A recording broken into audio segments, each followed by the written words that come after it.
नमस्कार साथियों। आज हम पंचायत शिक्षक एवं विद्यालय सहायक संघ है उनके बीच में काफ़ी दरार पैदा हो चुकी है, क्योंकि पिछले एक सप्ताह से प्रवीण जसरापुर संगठन के द्वारा बीकानेर निदेशालय के सामने धरना प्रदर्शन एवं अनिश्चितकालीन आंदोलन चल रहा है। इसको लेकर अभी तक नरेंद्र चौधरी जो पुरानी कार्यकारिणी है, जब विद्यार्थी मित्र थे उस टाइम में ये अध्यक्ष थे, और अभी वर्तमान में इन संगठनों के बीच में दो दरार पैदा हो गई है, जिसका मुख्य वजह यही रहा कि पिछली सरकार द्वारा एडॉप्ट के बाद में सरकार ने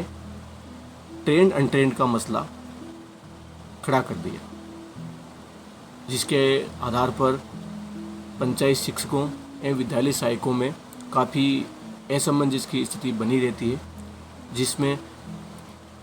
कहीं आधे से ज़्यादा साथी प्रवीण जसरापुर संगठन के साथ है तो कहीं नरेंद्र चौधरी संगठन के साथ है। तो आज मैं आपके सामने दो बड़ी न्यूज़ लेके आया हूँ। नरेंद्र चौधरी अधिशेष कार्मिक संगठन में वो क्या क्या बात माननीय जिला शिक्षा अधिकारी जयपुर क्षेत्र के एवं अपने विभागीय अधिकारियों समक्ष अपनी राय रखी है, और साथ ही अखबार के द्वारा अपनी मांग को सरकार तक पहुंचाने का भी जिक्र किया है। दूसरी तरफ बीकानेर निदेशालय से अभी वर्तमान में आंदोलन चल रहा है, जिसको लेकर नरेंद्र चौधरी का अभी तक कोई कमेंट नहीं आया है या कोई पोस्ट नहीं आई है। तो इसको लेकर हम यही मानते हैं कि काफ़ी दरार पैदा हो चुकी है दोनों संगठनों के बीच में। साथ ही विद्यालय सहायक जो संघ बन रखा है, अभी वर्तमान में एक तीसरा संघ भी चल रहा है, क्योंकि उनकी मांग ये है कि या तो हमें डिग्री के आधार पर पंचायत शिक्षक पद पे ज्वाइन किया जाए, या हमारा एक डीएलएड के भांति एक प्रशिक्षण करवाया जाए, ताकि हम एक ट्रेंड के समकक्ष माना जाए। इसको लेकर भी प्रवीण जसरापुर से काफ़ी विद्यालय सहायक हैं जो नाराज़ हैं। अभी वर्तमान में विद्यालय सहायकों की संख्या करीब 7,000 से अधिक है और 16,000 के करीब पंचायत शिक्षक हैं। और इन पंचायत शिक्षकों में भी अब दो फाड़ हो चुका है, एक नरेंद्र चौधरी संगठन का और एक प्रवीण जसरापुर संगठन का। तो इसको लेकर मैं आपके सामने दो न्यूज़ लेके आया हूँ। वो क्या क्या न्यूज़ है आप अच्छे से समझें और अपनी राय रखें कि क्या ये आम विद्यालय सहायक एवं पंचायत शिक्षक के लिए घातक है या फायदेमंद। तो चलिए शुरू करते हैं कि नरेंद्र चौधरी ने अधिशेष कार्मिक के संबंध में अपनी क्या राय दी है। फिर हम बात करेंगे बीकानेर निदेशालय के बीच में जो धरना चल रहा है उसमें क्या क्या मांगे हैं और क्या अपनी राय न्यूज़ के समक्ष रखी है। तो नरेंद्र चौधरी जी ने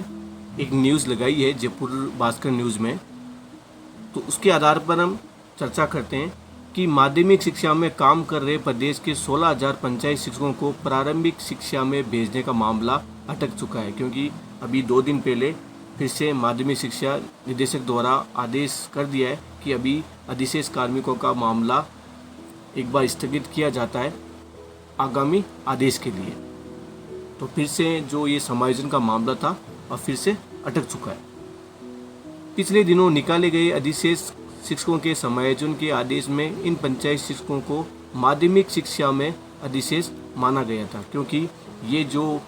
संविदा कार्मिक है, मैं पंचायत शिक्षक की भी नहीं बात कर रहा हूँ, चाहे वो कनिष्ठ शिक्षक हैं, चाहे वो सहायक शिक्षक हैं, जैसे पैरा टीचर्स, शिक्षक कर्मी है,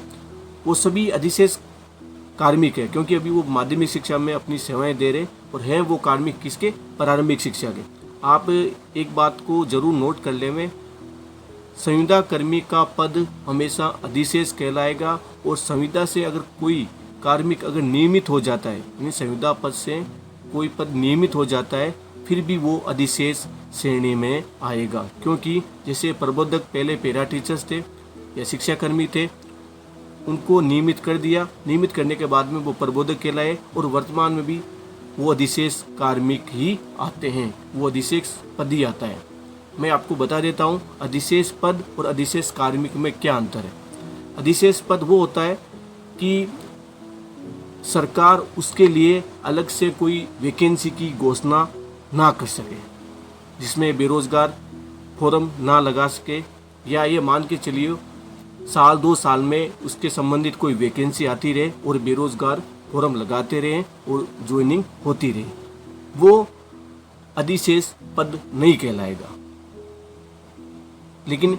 यहाँ जो जितने ही संविदा कर्मी के पद बन रखे हैं वो सारे अधिशेष पद ही हैं, क्योंकि सरकार इसके लिए ना तो कोई वैकेंसी करेगी और ना ही इस पर कोई बेरोजगार को लगाएगी।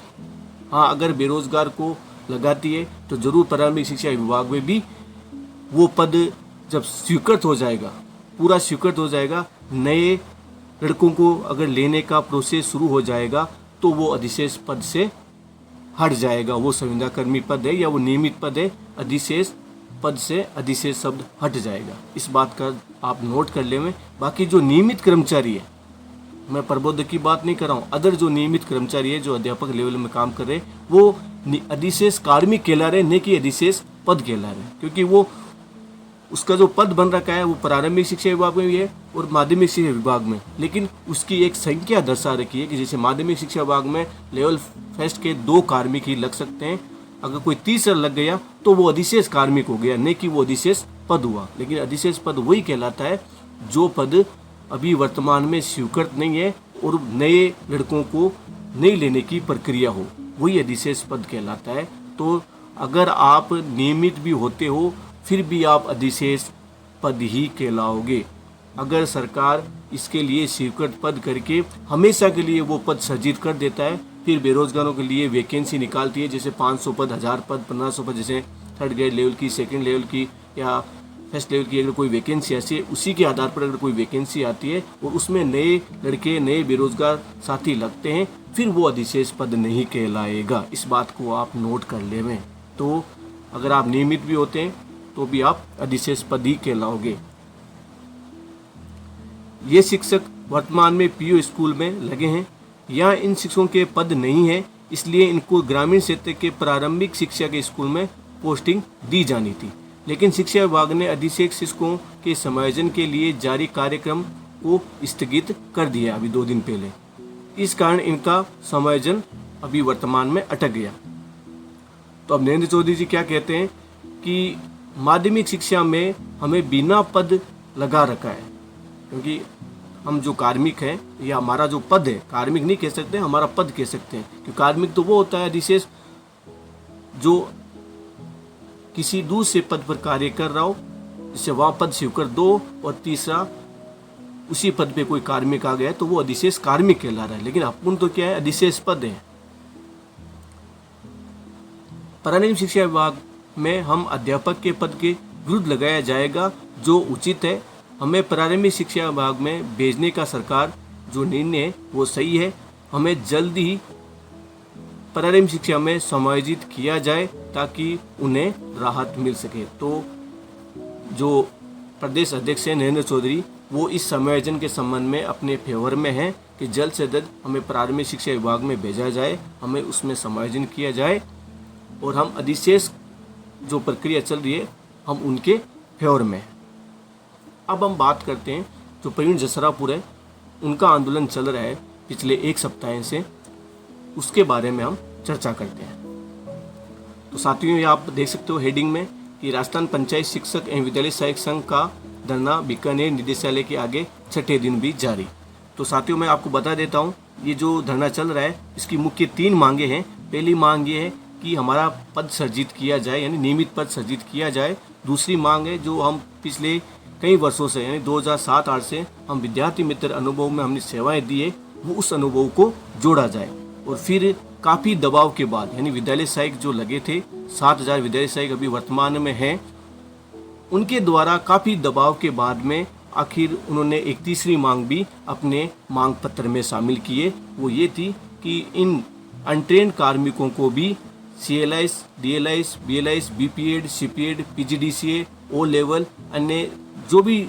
डिग्री कर रखा है उसको योग्यता में मानते हुए, उसको शैक्षणिक योग्यता एवं प्रशंसनीय योग्यता के रूप में मानते हुए उनको भी पंचायत शिक्षक बनाया जाए, या इनके लिए DLED या जो भी कोई ब्रिज कोर्स सेवा है उसको लागू किया जाए ताकि इनको ट्रेंड की श्रेणी में शामिल करते हुए नियमित किया जाए। तो ये 3 मुख्य मांगे हैं इन प्रवीण जसरापुर संगठन की। तो राजस्थान पंचायत शिक्षक विद्यालय संघ की तरफ से नियमितीकरण करने को लेकर पिछले 6 दिनों से बीकानेर निदेशालय के सामने प्रदेश अध्यक्ष प्रवीण जसरापुर के नेतृत्व में धरना प्रदर्शन किया जा रहा है, जिसमें राजस्थान के सैकड़ों पंचायत शिक्षक विद्यालय सहायक हिस्सा ले रहे हैं। इसी क्रम में झालावाड़ जिला अध्यक्ष गोपाल शर्मा ने जिले के समस्त पंचायत शिक्षक विद्यालय सहायकों से 17 सितंबर को बीकानेर धरने में पहुंचने की भी अपील की है, क्योंकि अभी 16 तारीख तक लगभग सभी विभागों में अवकाश चल रहा है और 17 सितंबर से जो ये बीकानेर में धरना प्रदर्शन चल रहा है वो काफ़ी बड़ा रूप लेगा, क्योंकि यही कहा है प्रवीण जसरापुर एवं झालावाड़ जिला अध्यक्ष गोपाल शर्मा ने कि आगामी 17 सितंबर को सैकड़ों संख्या हजारों संख्या में विद्यालय सहायक एवं पंचायत शिक्षक अपनी उपस्थिति देंगे और सरकार को अपनी मांगे मनवाने के लिए जरूर कड़ा संघर्ष करेगी। और ये आंदोलन लंबा चलेगा जब तक हमारी 3 मुख्य मांगे नहीं मान लेती है या हमें सकारात्मक आश्वासन लिखित रूप में नहीं मिलता है।